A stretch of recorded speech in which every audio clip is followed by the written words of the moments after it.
ദശമൊന്നുമില്ലല്ലോ.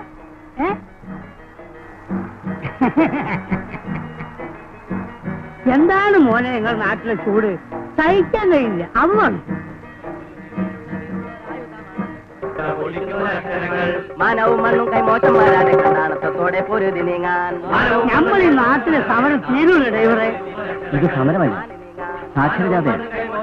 നമ്മുടെ നാട്ടിലും വരുന്നുണ്ട്. എന്താ നമ്മൾ പഠിപ്പിക്കുകയാണെങ്കിൽ ടീച്ചറുകൾക്ക് എന്ത് പറഞ്ഞാലും പുറത്താണ്. ഏത് കുവൈറ്റ് പോയാലും നമ്മളെ കേരളം തന്നെയാണ്. ചില കാര്യങ്ങളൊക്കെ ഒഴിച്ചു നിർത്തിയാൽ അതെ വിടുക. ഈ നാളിനെ കണ്ട് അന്ന് മുട്ടേ വിട്ടുള്ള വീറുള്ള ഒരു ആയുധമാണല്ലോ.